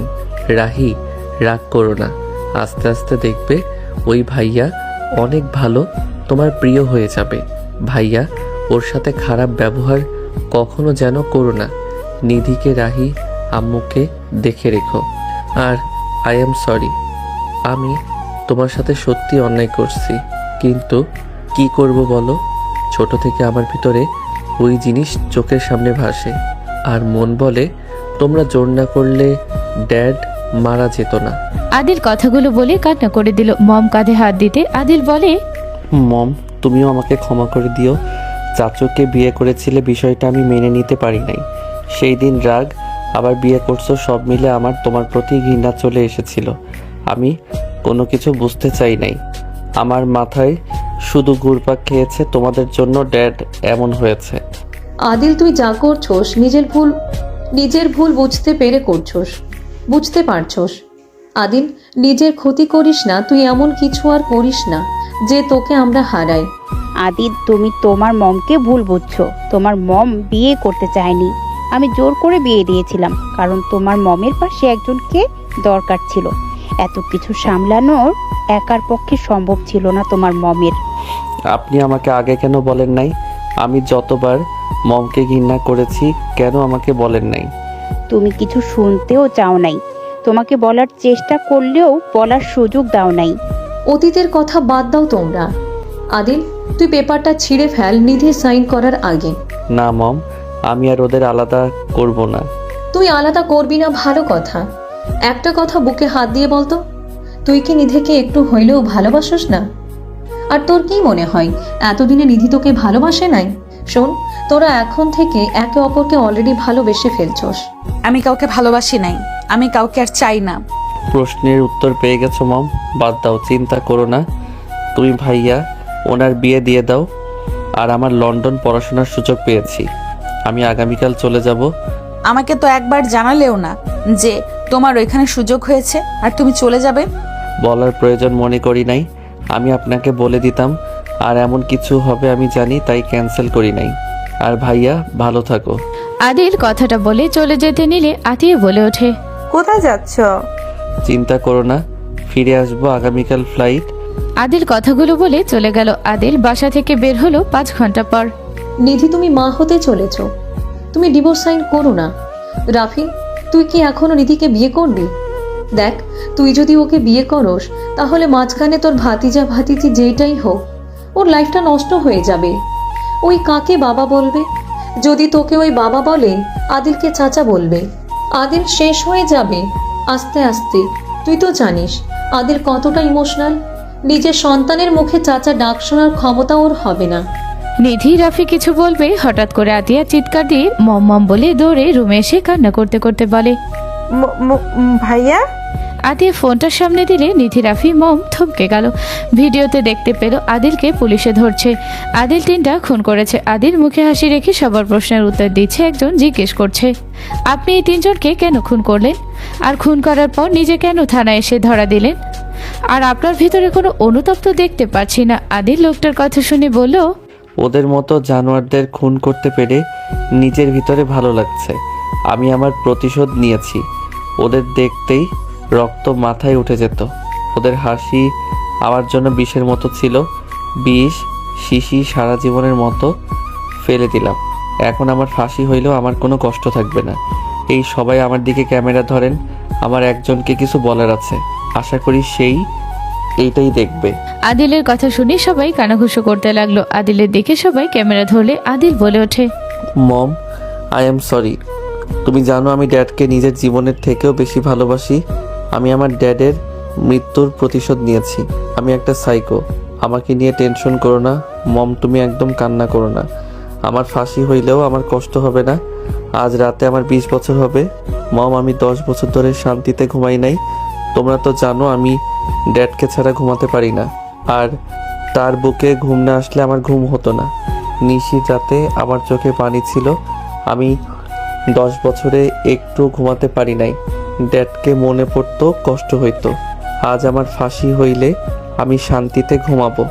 আমার ভিতরে অনেক আনন্দ লাগছে। আমাকে নিয়ে একদম ভেবো না। আদিল কথাগুলো বলতে লাগলো। আদিলের চোখ দিয়ে অনবরত পানি বের হচ্ছে আর মুখে হাসি। সবাই থ হয়ে বসে পড়লো। মমের চোখের পানি গড়িয়ে পড়ছে। আদিল বলে উঠল, মম, আই লাভ ইউ। আমি তোমাকে মন থেকে ঘৃণা কখনোই করতে পারি নাই। তুমি আমার জন্মদাত্রী মা। তোমাকে ঘৃণা কখনোই করতে পারি নাই। আমি তোমাকে অনেক ভালোবাসি, কিন্তু তোমার কাছে যেতে চাইলে মনে হইতো সেই দিনের কথা। আর দুঃখিত, তোমার গর্ভে জন্ম নিয়ে ভালো সন্তান হতে পারি নাই। ভাইয়া আপু চাচুকে নিয়ে ভালো থাকো, আমাকে নিয়ে ভেবো না। আমি শান্তিতে ঘুমাবো মম। আদিলের কথা শুনে ওইখানে থাকা সবার চোখের পানি চলে আসলো। পুলিশরা নিজেরা অবাক হয়ে তাকিয়ে আছে, তাদের চোখেও পানি। আদিল চোখ মুছতে মুছতে বলল, উফ মম, এই চোখগুলো না অনেক বেইমান। আমার পানির মূল্য এত কম যে বের হয়ে যায়। কতবার বলি চোখের পানিগুলো বের হোস না, মানে না। মম, তুমি কিন্তু কাঁদবে না। আর মাই ডিয়ার ডাক্তার, আপনাকে একটা কথা বলবো। আমি আপনাকে ভালোবাসি না। আপনি বিয়ে করে নিয়েন। আপনাকে আমি কখনো ভালোবাসি নাই। সব অভিনয় ছিল। আমাকে ভেবে কান্না করেন না। আমি বেইমান আর একটা সাইকো। আমাকে নিয়ে কখনোই চোখের পানি ফেলেন না। আমি একটা মূল্যহীন ছেলে। আমাকে নিয়ে মোটেও কষ্ট পেয়ে চোখের পানি ফেলবেন না। আদিলের কথাগুলো শেষ হতে আদিল ওইখানে মাথা ঘুরে পড়ে গেল। নিধির মম জোরে চিৎকার দিয়ে কান্না করে উঠল। নিধি বলে ওঠে, ওই আমাকে সত্যিই ভালোবাসলো না। ওই আমার কথা কেন ভাবলো না? আমি ওকে ভালোবাসি। ওই কি একটুও বুঝলো না? ওই কেন আমার সাথে এমন করলো? ওই কেন বুঝলো না আমি ওকে ছাড়া কিভাবে থাকবো? আমি রাগে বসে বলেছি ওকে ভালোবাসি না, আমি রাফিকে বিয়ে করব। ওই কি এতদিনে আমাকে একটুও বুঝলো না যে আমি মুখে যাই বলি সেটা সত্যি না? আমাকে কি একটুও বোঝার চেষ্টা করলো না? নিধি কথাগুলো বলে কান্না ভেঙে পড়লো। রাফি ওর মমকে ধরলে মম বলে ওঠে, আমি ওর কিছু হতে দিব না। রাফি, আমাকে নিয়ে চল। আমি ওর কিছু হতে দিব না। যত টাকা লাগে আমি দিব, তাও ওকে আমি কিছু হতে দিব না। মমের কথা শুনে রাফি গিয়ে নিয়ে গেল। নিধি কান্নায় ভেঙে পড়লো। নিধির আম্মু এসে নিধিকে সামলাতে লাগলো। এদিকে আদিলের জ্ঞান ফিরে দেখে ওর মম ওর সাথে দেখা করতে এসেছে 10 বছর পর। আয়ুষ, বাবা এদিকে আসো তো। জি বড় আব্বু বলেন। তোমার মম কি এসেছে বাসায়? না মামাম, আসবে আরো 1 ঘন্টা পর। ওকে, মম এখন নিয়ে আসো, নিধি হসপিটালে আছে। আদিলের মম আদিলকে নিয়ে বাসায় আসলে সদর দরজায় কলিং বেল চাপলে আয়ুষ খুলে দিল। আদিলের মমকে দেখে বলল, আপু তুমি সকাল সকাল কোথায় গিয়েছিলে? আমাকে না তোমার ঘোরানোর কথা ছিল। সরি দাদু ভাই, ভিতরে চলো। মম, এইটা কে? ভিতরে চলো, তারপর বলছি। আদিল ভেতরে গেলে আতিয়া আদিলকে দেখে দৌড়ে এসে জড়িয়ে ধরে সারা মুখে চুমু খেতে লাগলো। আদিলকে জড়িয়ে ধরে কান্না করতে করতে বলল, ভাইয়া তুমি এসেছো? ভাইয়া তোমাকে অনেক মিস করেছি ভাইয়া, আই রিয়েলি মিস ইউ ভাইয়া। আদিল আতিয়ার কপালে চুমু দিয়ে জড়িয়ে ধরে বলে, মিস ইউ টু বনু। পুপি তুমি এই লোকটাকে চিনো? কে উনি? আয়ুষের কথা শুনে আতিয়া বলে, আয়ুষ, এটা তোমার। বলতে যাবে তখনই নিধিকে দেখে আতিয়া চুপ হয়ে গেল। নিধি বলে ওঠে, ওই তোমার চাচ্চু হয়। আয়ুষ রুমে চলো, আমার মাথা প্রচন্ড ব্যথা করছে, মাথায় হাত বুলিয়ে দিবে। ওকে মাম, আসছে। আসসালামু আলাইকুম চাচ্চু, ভালো আছেন? আপনাকে তো আগে দেখি নাই, তাই চিনতে পারি নাই। ওয়ালাইকুম আসসালাম। মম, এটা কি? রাফি ভাইয়া আর নিধির ছেলে। আদিল আর কাউকে কিছু বলার সুযোগ না দিয়ে আয়ুষকে জড়িয়ে ধরে কপালে চুমু দিয়ে বলল, মাশাআল্লাহ। ধন্যবাদ চাচ্চু। আচ্ছা আমি যাই, মম রেগে যাবে। আয়ুষ নিধির সাথে চলে গেল। আদিলের বুকের ভিতরে কষ্ট হতে লাগলো। আদিলের চোখে পানি টলমল করতে লাগলো। আদিলের হাত ধরে আতিয়ে বলে, ভাইয়া তোমার রুমে আয়ুষ থাকে, চলো তোমাকে অন্য রুমে নিয়ে আসি। আতিয়ার কথা শুনে আদিল কিছু বলল না। আতিয়ার সাথে যেতে লাগলো। একটা মেয়ে এসে বলল, আসসালামু আলাইকুম চাচু, কেমন আছেন? ওয়ালাইকুম আসসালাম। আলহামদুলিল্লাহ ভালো, আপনি কেমন আছেন? আদিলের কথা শুনে মেয়েটা বলে, আমিও ভালো আছি, বাট আমি তো আপনার ছোট, আপনি আমাকে আপনি বলছেন কেন? না মানে আপনি চাচ্ছু বলেন তো, আপনাকে মমের মতো লাগছে। মমের মতো স্টাইল করেছে দেখে মনে হলো আপনাকে সম্মান করে ডাকা উচিত। আদিলের কথা শুনে পিচ্চি মেয়েটা ভ্রু কুচকে তাকালে আতিয়া বলে, হুমায়রা বুড়ি, এভাবে তাকিয়ে আছো কেন? যাও নিচে, তোমার আপু এসেছে। আতিয়ার কথা শুনে মেয়েটা চলে গেল। আদিল বলে ওঠে, ওই মেয়েটাকে? রাফি ভাইয়ার মেয়ে। আতিয়ার কথা শুনে আদিলের কষ্ট বাড়তে লাগলো। আদিল বুকের বাম পাশে হাত দিয়ে নিজেকে শান্ত করে হাঁটতে লাগলো। আতিয়া রুম দেখিয়ে দিল। আদিল অতীতের কথা মনে পড়ে গেল। আদিল ভাবতে লাগলো, এই রুমে নিধির সাথে ফার্স্ট উঠেছিলাম, আজ ভাগ্য কি আবার এই রুমে আসলাম, অথচ একা। নিধি আজ অন্য কারো বউ, যাকে নিয়ে সুখে শান্তিতে সংসার করার কথা ছিল, আজ সেই অন্য কারো বাচ্চার মা, অন্য কারো বুকে শান্তিতে ঘুমায়। আদিল কথাগুলো ভাবতে ভাবতে চোখের পানি গড়িয়ে পড়ার আগে মুছে ফেলল। আতিয়া বলে ওঠে, ভাইয়া যাও ফ্রেশ হয়ে নাও, আমি তোমার জন্য খাবার রেডি করতে বলি। আতিয়া কথাগুলো বলে চলে গেল। আদিল পুরো রুম দেখতে লাগলো আর ভাবতে লাগলো, 10 বছরে কত কিছু পরিবর্তন হয়ে গেছে, শুধু বদলাতে পারলাম না নিজেকে। যার স্মৃতি নিয়ে 10টা বছর থাকলাম, সেই মানুষটাকে কিভাবে অন্যজনের কাছে দেখব। আল্লাহ আমাকে ধৈর্য ধরার তৌফিক দেন। আদিল কথাগুলো বলে চোখের পানি ফেলতে ফেলতে খাটের উপরে বসে পড়ল। হাত দিয়ে মুখ চেপে বসে থাকলো। হঠাৎ করে কারো পায়ের শব্দ শুনে সামনে তাকাতে দেখে নিধি দাঁড়িয়ে আছে। আদিল নিধিকে কিছু না বলে চোখ মুছে ফেলল। নিধি আলমারি থেকে জামা কাপড় নিয়ে ওয়াশরুমে চলে গেল। আদিল অবাক হয়ে তাকালো। নিধি গোসল করে ড্রেস চেঞ্জ করে ওয়াশরুম থেকে বের হয়ে সোজা চলে গেল। আদিল ওয়াশরুমে গিয়ে ফ্রেশ হয়ে বারান্দায় চলে গেল। নিচ থেকে আদিলকে ডাকলে আদিল নিচে চলে গেল। নিচে গেলে রাহি দৌড়ে এসে আদিলকে জড়িয়ে ধরে কান্না করতে করতে বলে, ভাইয়া তুমি 10 বছর কোথায় ছিলে? ভাইয়া তুমি এতদিন আমাদের ছেড়ে কিভাবে থাকতে পারলে? ভাইয়া, তুমি প্লিজ আমাদের ছেড়ে আর চলে যেও না। আমি তোমাকে অনেক মিস করেছি ভাইয়া। রাহির কথা শুনে আদিল রাহিকে নিজের থেকে ছাড়িয়ে চোখ মুছে দিতে লাগলো আর অবাক দৃষ্টিতে তাকিয়ে বলল, মাশাল্লাহ, এটা কি সেই রাহি? এত বড় হয়ে গেছে। মাশাল্লাহ।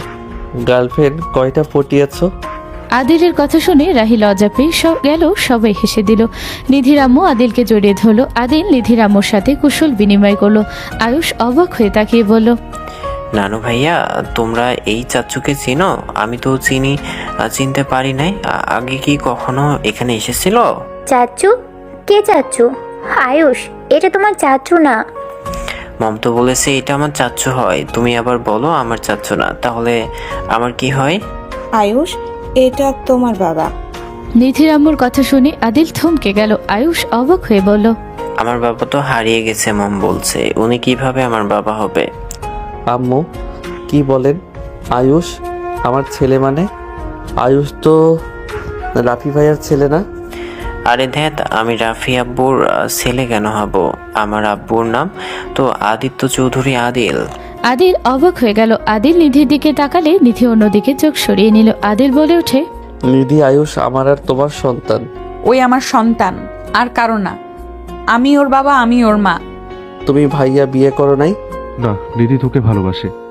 আর যেদিন তুই ওই কাজটা করিস সেদিন আমরা জানতে পারি আয়ুষ নিধির পেটে। সেখানে তুই এমন কাজ করে নিয়েছস যে তোমাকে জানানো কেন সুযোগ ছিল না। তোকে নিয়ে দৌড়াদৌড়ি করতে করতে ভুলে যাই। জরিমানা দিয়ে তোকে 10 বছরের জেল করা হয়। এই 10 বছরের নিধি একা লড়াই করেছে তার সন্তান নিয়ে। আমরা সবাই জানে তোর ফাঁসি হয়ে গেছে। আমরা কাউকে কিছু বলি নাই। আয়ুষ আমার সন্তান। আদিল দৌড়ে গিয়ে আয়ুষকে জড়িয়ে ধরে অঝরে কান্না করতে লাগলো। আয়ুষের পাশে হাঁটু গেড়ে বসে হাত ধরে চুমু খেতে লাগলো আর বলতে লাগলো, তুমি আমার সন্তান, তুমি আমার কলিজার টুকরা। আমাকে একবারও কেউ কোনো কিছু বলো নাই। আমি আমার সন্তানকে চিনতামও না, তার আসার আগমনের খবর জানতামও না। আদিল কথাগুলো বলে কান্না করতে লাগলো। আয়ুষ আদিলের সামনে বসে চোখের পানি মুছে দিতে দিতে বলে, ড্যাড, কান্না করো না। তোমার কান্না আমার ভালো লাগছে না। ড্যাড, তুমি আমাকে রেখে কোথায় ছিলে? তুমি জানো আমরা দুজন তোমাকে কত মিস করেছি। আমার খুব মনে পড়তো তোমাকে। তুমি আমার কাছে কেন আসো না এতদিন? আয়ুষের কথা শুনে আদিল আবেগে আপ্লুত হয়ে গেল। আদিল আয়ুষকে জড়িয়ে ধরে সারা মুখে চুমু দিতে বলে, আই এম সরি বাবা, আমি আর কোনোদিন তোমাকে ছেড়ে কোথাও যাব না। আমার কলিজার টুকরাকে রেখে আমি কোথায় যাব বলো? আমি আর তোমাদের ছেড়ে কোথাও যাব না।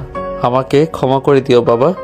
আদিলের কথা শুনে আয়ুষ বলে, ড্যাড, কান্না করো না। তুমি আর কোথাও যেও না, না আমাকে ছেড়ে, ঠিক আছে? ঠিক আছে বাবা। আদিল আর কিছু বলবি তখনই আতিয়া বলে ওঠে, ভাইয়া, আসো, খাবার খেয়ে নাও। মম, ড্যাড এসেছে। আজকে পড়তে যাব না স্যারের কাছে। চুপ, যাও পড়তে যাও। এমন কেউ আসে নাই যে তার জন্য পড়া বাদ দিয়ে তার সাথে থাকা লাগবে। নিধি, এমন কেন করছিস? ছেলেটা বাবার আদর পায় নাই, জন্মের পর থেকে বাবাকে কাছে পায় নাই, আজ পেয়েছে, থাকুক না একটু। জন্ম দিলেই বাবা হয়ে যায় না আম্মু। ওইসব বস্তা পচা আবেগ আমার সামনে দেখাতে না করো। আয়ুষ, যাও পড়তে বসো। প্লিজ মম। বাবু যাও, পরে চলে আসো। আমি তোমার জন্য অপেক্ষা করছি। তুমি নিশ্চিন্তে পড়ে আসো, আমি তোমার জন্য অপেক্ষা করব।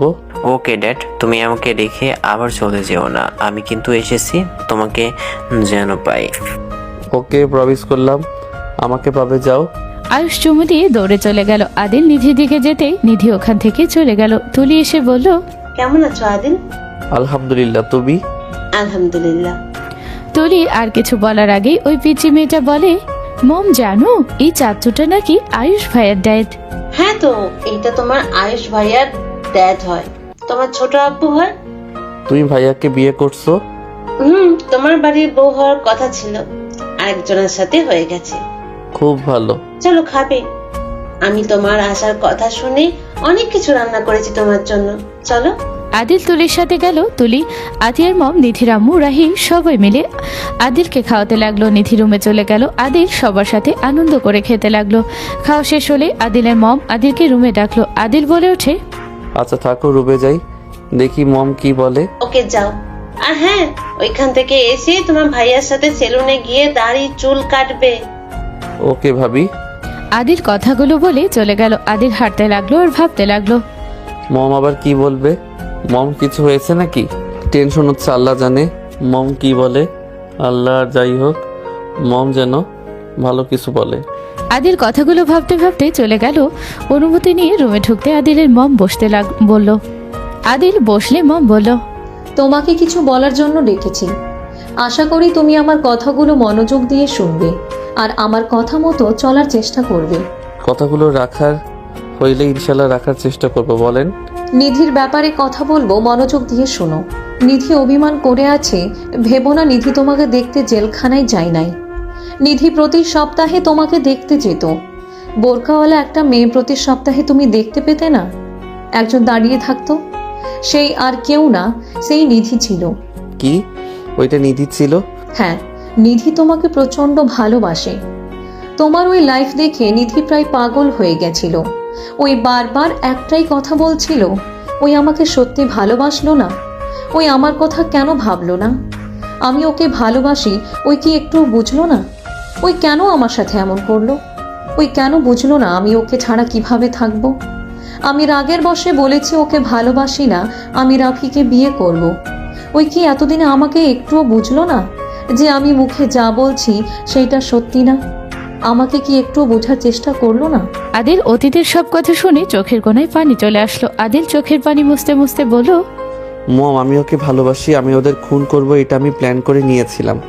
আমি ভেবেছিলাম নিধিকে ডিভোর্স দিলে ওই ভাইয়াকে বিয়ে করে নিবে বা যাকে করুক ভালো থাকবে। আমি এখানে মারা গেলে আর কোনো সমস্যা হবে না, ওই আমাকে ঘৃণা করে সারা জীবন কাটিয়ে দিবে। আমি বুঝতেও পারি নাই নিধি আমাকে এত ভালোবাসে, আর আমার সন্তানের কথা জানলে আমি কখনোই এমন করতাম না। যা হওয়ার হয়েছে, এখনো সুযোগ আছে। বৌমাকে বোঝাও, আর ওর মান অভিমান ভেঙে দাও। আর কখনোই বৌমাকে কষ্ট দিও না। বউ রাগ করবে, অভিমান করবে, জামাইয়ের উচিত তাকে বোঝা, তার রাগ অভিমান ভাঙানো, তাকে ছেড়ে দেওয়া না। বুঝেছি মম। আদিল আর কিছুক্ষণ কথা বলে সোজা রুমে চলে গেল। নিধিকে সোফায় বসে থেকে কাজ করতে দেখে। আদিল নিধির কাছে বসলে নিধি বলে, রেগে বলল, এখানে বসার অধিকার আপনাকে কে দিয়েছে?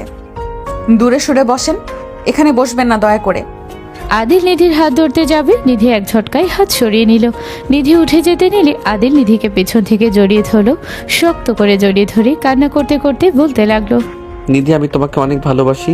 আমি বুঝতে পারি নাই তুমি আমার জন্য 10টা বছর এইভাবে অপেক্ষা করবে। তুমি রাফি ভাইয়াকে ভালোবাসো। আমি ভেবেছিলাম আমি মারা গেলেও তুমি অন্তত ভাইয়াকে বিয়ে করে সুখে থাকবে, আমাকে ভুলে যাবে, আমাকে ঘৃণা করবে। বাট তুমি যে আমাকে এত ভালোবাসো আমি তা বুঝতে পারি নাই। আমি কাউকে ভালোবাসি না, ছাড়েন আমাকে। আপনি আমাকে বোঝাতে হবে না আপনার। আমাকে কখনো ভালো আপনি বাসেন নাই, বাসলে কখনোই আপনি এমন সিদ্ধান্ত নিতেন না। আদিল নিধিকে সামনের দিকে ঘুরিয়ে তাকিয়ে দেখে নিধির চোখে পানি। আদিল নিধির সামনে হাঁটু গেড়ে পা জড়িয়ে ধরে বলে, আমাকে প্লিজ ক্ষমা করে দাও। আমি আর কখনো এমন কোনো ভুল করব না যেইটাতে তুমি কষ্ট পাও। নিধি আমি তোমাকে ভাইয়ার জন্য বিয়ে করেছিলাম, কিন্তু আমার ভালোবাসা মিথ্যা ছিল না। আমি তোমাকে মন থেকে ভালোবাসতাম। আমি তোমাকে অনেক ভালোবাসি নিধি। আমি সেদিন অনেক কিছু ভেবেছিলাম। এক, তোমাকে হারানোর কষ্ট সহ্য করতে পারবো না। তুমি ভাইয়াকে বিয়ে করবে, আমি তোমাকে অন্য কারো বউ হয়ে যাওয়া দেখতে পারতাম না। তুমি আমাকে ঘৃণা করো। তোমার সামনে মুখ নিয়ে দাঁড়াতে আমার নিজের প্রতি ঘৃণা হইতো। আমি ভেবেছিলাম তুমি আর কখনোই আমার হবে না। আমার এইসব কথা মাথায় ঘুরপাক খাচ্ছিল। আমি বুঝতে পারছিলাম না কি করব। তাই বলে খুন করবে?